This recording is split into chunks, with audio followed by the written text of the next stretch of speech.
Bienvenue là-haut sur la montagne. Nous sommes à Briançon, dans les Hautes-Alpes, pour évoquer le 15-9, le fameux régiment de la neige, qui a marqué l'histoire de la ville durant plus d'un siècle. Le 159e régiment d'infanterie alpine, c'était son nom, a été dissous en 1994 et chaque année son souvenir est rappelé par l'amicale des anciens du 15-9 et son groupe historique qui organise la fête de l'Edelweiss.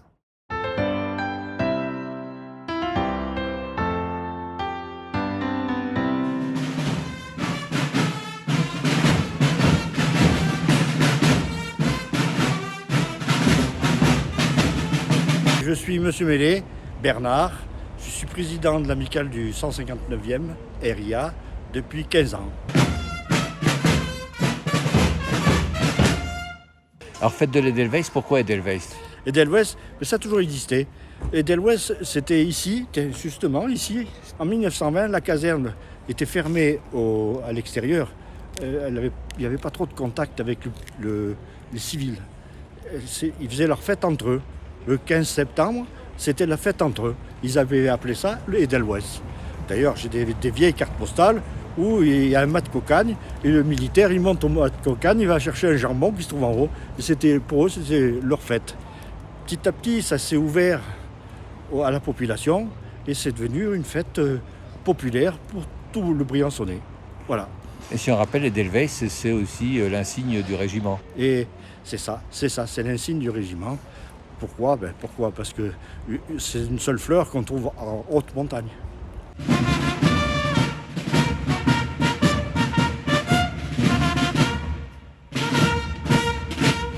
Ça fait 15 ans que je suis à la tête de cette association qui représente nos anciens du 15-9 et ce que vous voyez derrière moi, ce qui me reste derrière moi, des bâtiments de la caserne. Alors le sentiment justement d'être sur la place d'armes de cette caserne là aujourd'hui? Cette place d'armes, pour moi personnellement, ça me fait mal au cœur parce qu'ici on remettait des médailles, on montait les couleurs et tous les matins il y avait une petite sonnerie au drapeau qui représentait tout le groupement militaire. Il faut savoir quand même qu'il y avait 1500 militaires sur cette place d'armes ici. Voilà, et ça faisait vivre la Briançon, c'était vivant ici.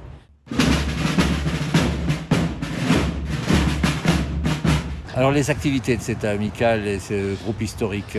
Nos activités, vu ce que nous représentons, c'est représenté dans chaque cérémonie le 15-9 et participer à chaque cérémonie.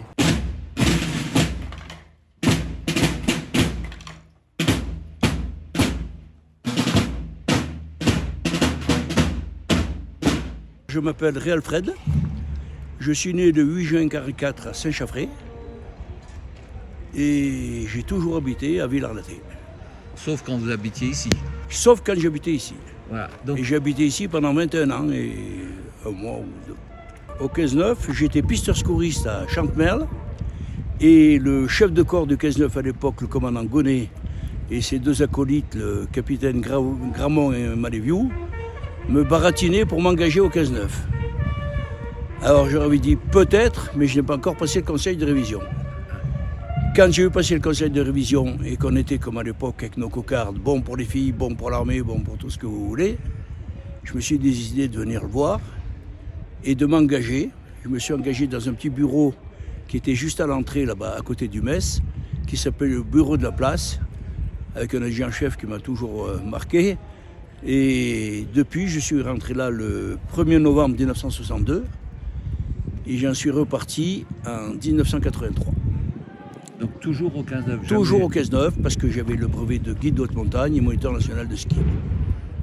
Donc pratique de la montagne, mais en tant que militaire? En tant que militaire, je faisais tout ce qui était instruction montagne de ski et montagne du régiment, en tant que responsable technique. On avait principalement des appelés et si possible de la région de ses alentours, pour avoir déjà des montagnards à peu près confirmés.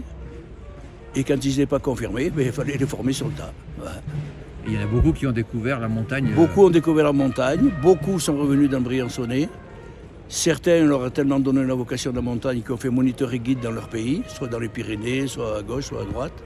On a vraiment drainé et formé beaucoup de montagnards et de spécialistes montagne au régiment. On avait créé un camp de montagne auprès de Madame Carle dans les années 1964 où on y passait tout l'été. Et les compagnies venaient à tour de rôle et même y compris des gens de l'extérieur comme des sections allemandes, des écoles d'officiers, des polytechniciens, on encadrait de tout au camp de Cézanne, en montagne l'été, et après à la caserne ou à Clos-en-Gemme, en montagne l'hiver.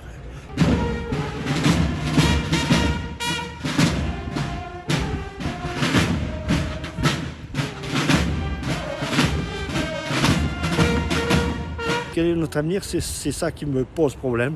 Moi, ça fait 15 ans que je suis dans cette association. Je cherche un remplaçant, comme toujours, pour pouvoir avoir du sang neuf. Je ne vois pas beaucoup de personnes venir.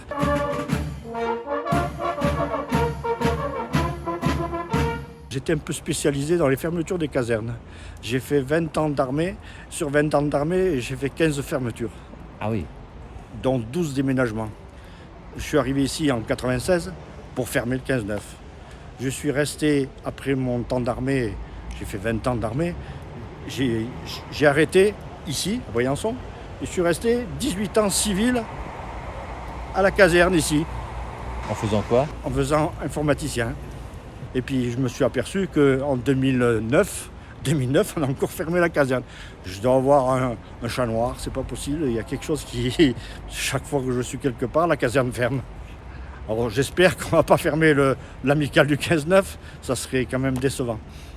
Quand j'écoutais mon père me parler, mon grand-père a fait l'armée ici, mon arrière-grand-père aussi, et mon père aussi. Donc je tenais à faire mon régiment au 15-9. Mais aujourd'hui, je peux vous dire que j'ai un petit pincement au cœur, parce que j'ai tellement de souvenirs dans ce régiment, parce que 21 ans, c'est pas rien. Et bon, est-ce que l'évolution est bonne ou mauvaise? Mais c'est vrai que c'est dommage d'avoir perdu le régiment à Briançon.